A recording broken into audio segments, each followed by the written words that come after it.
Welcome to Frame Rate. I'm Adrian Fort. And I'm Dalton Gentry. And we're here for episode 2 of Money Shots. We've got 3 movie news stories and 3 trailers to yay or nay as we are here today. Would you like to hear the first bit of news? I'd love to. Lay some news on me. Rumors are that in Avengers 4, Pepper Potts will be featured as Rescue. She will get her own armor in some fashion or facet and assume the mantle of Rescue. Okay. I think that's okay. It's a good... She's been around the entire time. She's never been really utilized as a character to contribute to the series. She did wear some Iron Man armor in Iron Man 3. A bit of an upgrade for her, though. That's not a bad deal. I can get behind that. It'd be interesting to see her playing alongside Tony Stark a little bit more. Yeah. You think it could go well. Here's something I would be interested to see going forward. So in the comics, we have Riri, who assumes the mantle of Iron Man. She was a young black woman who became Iron Man. Mm-hmm. Tony Stark is going to be leaving the franchise eventually. Shuri is never going to assume the mantle of Black Panther so long as Black Panther is Black Panther. I wonder if Shuri will assume the role of Iron Man going forward. Okay, that'd be interesting. It'd be interesting. It would be she's a very popular character in the Marvel Cinematic Universe, so it would be interesting to see her get her own foothold, her own series, and continue the Iron Man lore. Of course, they're going to have you're not going to call her Iron Man, but true. It'd be interesting to see what happens there. I think Marvel is on track. Throughout this series, we've seen a lot of addition of characters. We've seen a lot of character development. Everything seems to be going in the right direction with this. The only thing we haven't seen is the characters who have the potential, such as Pepper Potts, moving forward to reach their actualization, their full potential.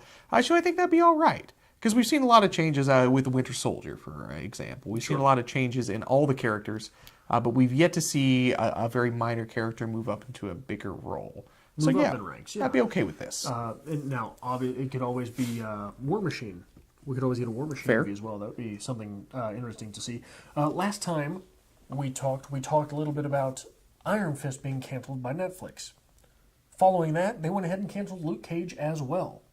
Yeah, I don't Thoughts care. on that? I don't care. You don't care? I don't care. I don't care about the series being canceled so much as I wonder what is happening between the two entities.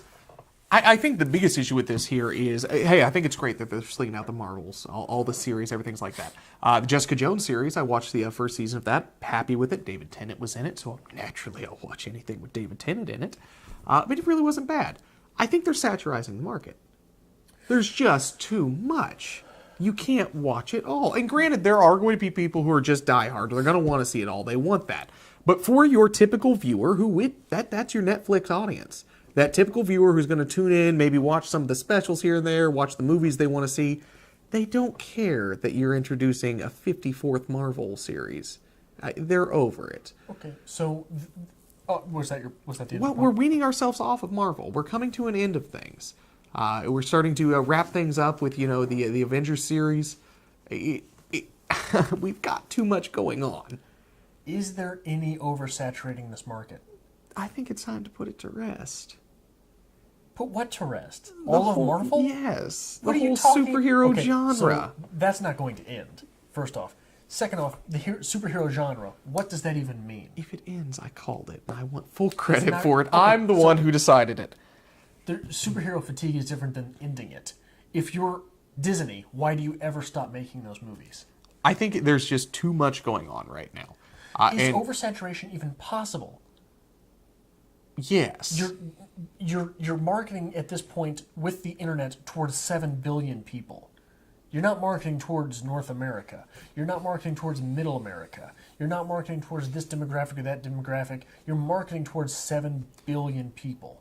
Fair. With the power of the internet. And I would imagine there are going to be certain people who say, hey, this character is getting their own series. That's amazing. They're always been my favorite character. I'd watch it. Would I watch a Gambit series from X-Men? Absolutely.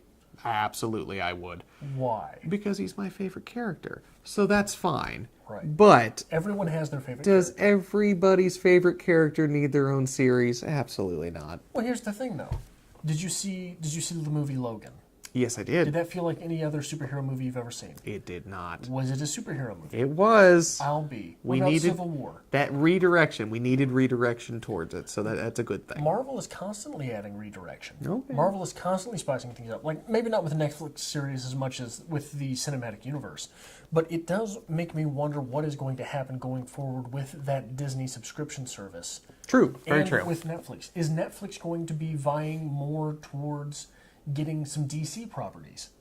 It's possible. We've not seen a lot of good push for DC. We do have Aquaman coming soon. And Looks very bad. Yeah. It looks very bad. Yeah. But it makes me wonder, so Marvel won, right? Yes, Marvel absolutely. won that battle. But is Marvel winning so well in the movie department that now Marvel is taking on entire platforms such as Netflix? Okay. Because, again, like last time we said, one of the main draws towards the Disney streaming service is going to be they're going to have the Marvel movies. True. And they're not going to put those on Netflix. Maybe Marvel is trying to wean themselves away from Netflix, trying to get ready for that Disney series. And again, I'd just like to point out, since we mentioned it, of all the characters to have a movie on, why would you pick Aquaman? Like you said, it's somebody's favorite. No, Aquaman's nobody's favorite. Aquaman is no one's favorite. Aquaman is no one's favorite. But they went with sort of the new 52 take. I don't know. I'm not a... They're going to try. I don't know. Bless them for trying. I don't know. That might be the end of it. Moving forward, the third bit of news to speak about this time. Rumors are that the Jumanji sequel will begin shooting early next year. Thoughts? Yeah, I'm okay with that. I like the Jumanji movie. I thought it was great. Anytime you have The Rock and Kevin Hart together.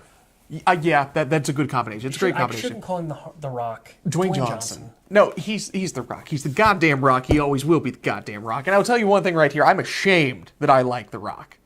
Because The Rock is the first professional wrestler who really made that leap.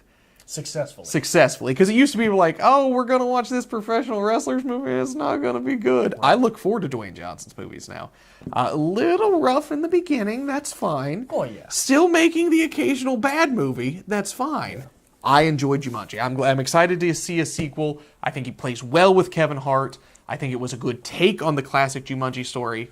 I'm about it. I'm interested to see where it goes going forward. But if you can get those two personalities together... And again, this falls under the brilliant marketing scheme of who watched Jumanji? Well, children did. And where are those children now? Having children. So they're going to take them to go see the new Jumanji movie. It's perfect. Great marketing. You're going with the original. Yes, the original. Not children from 2 years ago. Yeah, no. The original Jumanji. I watched Jumanji growing up. If I had children, I would take them to go see the new Jumanji. Yeah. Absolutely. Great marketing. So 3 trailers for yay or nay. Are you ready for this? We watched the Rocket Man teaser trailer. We did. Yay or nay? How do you feel about it? I'm on the fence. You're on the fence. I want to give it a yay because I love Elton John. Okay. It's just the teaser so far. Yes, and Taron Egerton is doing the vocals. Which is fine. I can get behind this. But you've got to do them. But you've got to do them, and they've got to be done well. We haven't seen a lot from this with just the teaser, and I think it's got a lot of potential. People love Elton John. Elton John's getting ready to do his farewell tour. This has good timing, and it has good potential. I have a feeling it's going to not deliver. And I don't think it's the vocals. There's no compelling point to this story for me so far. Besides, it's the story of Elton John. Right. There's got to be something that draws me in with their next trailer. Something that's going to, put me in this story. Give me some kind of plot with this. Besides, it's Elton John. Well, it's going to be highly dramatized. It's not going to be a biopic. It's going to be big moments from his life and how we can make them magical, right? True. Like you see in the trailer the people floating up as he's singing Rocket Man. So there's going to be little elements of things like that. So show me some of that magic. Because so far with this, I'm not seeing anything that's really striking my attention. Yeah, and I wonder if they're hiding it. Because we haven't seen anything. This movie's basically produced. Okay. Right? With all the things that you got finished, I can't imagine the entire movie is an effects-filled spectacle, right? I'm going to give it a yay, a very apprehensive yay. I think I'm going to give it an A. Okay. But I think that it will be a genre bender. Okay. And I think that it will be the beginning of things to come, right? I think that other people will see this and think they had a good idea, they didn't do it right. I would have done this. Give me money to make that movie. Fair. Very and fair. we'll go that direction moving forward. Also, on that same keyboard, on that same note, a new trailer dropped from Bohemian Rhapsody. How you feel? I think it looks wonderful. Think it looks wonderful? I'm excited to see it. I think it looks great. I think it sounds great. I think it's interesting. I think there's a lot going on here. And again, you just want to say, like, well, I'm probably going to like it because it's Freddie Mercury. Oh, I'm going to like it because it's Elton John. I think they're demonstrating enough with this trailer of the dramatization, of the events that's going to be surrounding, that it does look interesting to me. And it looks exciting as well. I think Elton John's trailer lacked a little bit of spark, a little bit of excitement. Whereas Bohemian Rhapsody, I think it's got it nailed. I think it looks good. I'll give it a yay. I don't know, man. Shut up. I have been a Queen fan since I was wearing diapers. And I might be too close to the source material here. I think I might be that comic book fan that shows up and I don't like it because they didn't do this in the comic books and they did it in the movie. Okay. I don't know if I'm going to like it. You're just negative all around, aren't you? Maybe. But for opposite reasons. Really, I don't care much about Elton John. Okay. But Queen, I care too much about. I'm the opposite. Really? Absolutely. I love Elton John. You don't like Queen? No, I love Queen. Don't get me wrong. Queen's good. Queen's great. Interest, though. But yeah, like Queen's there. That's fine. I'll listen to it. But like, no, Elton John, absolutely. I'd much rather go see a story of Elton John than I would Freddie Mercury. Yes, for me, it's the opposite. I am too close. I am too close to Queen. Okay. If they deliver, though, they've got something special. Sure. I would be interested in the sequel, Hot Nights, or Hot Spaces.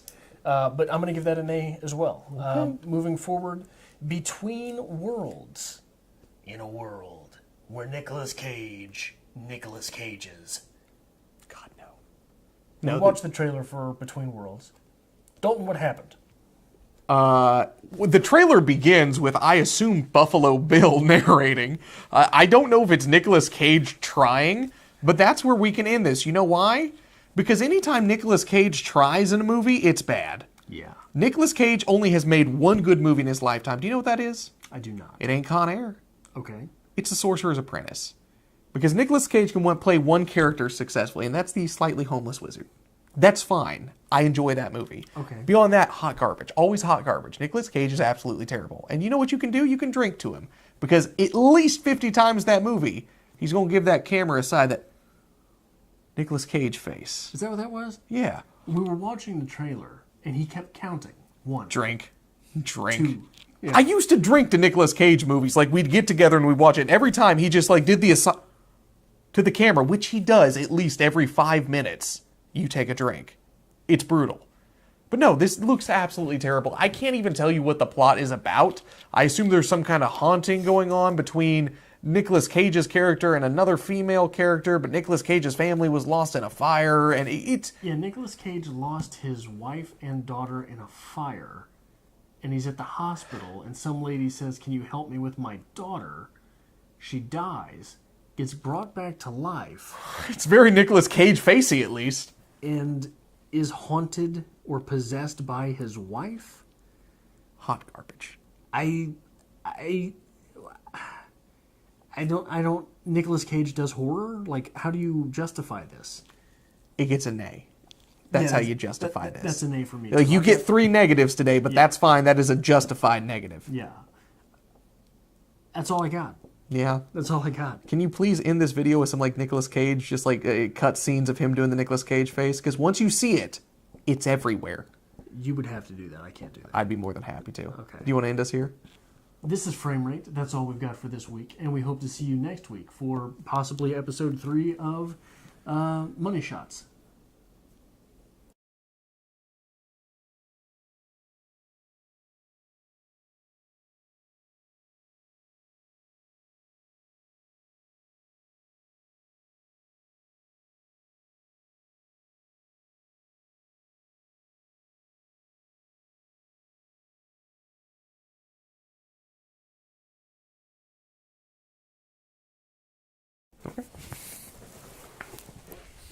Fucking serious, man. It's a thing.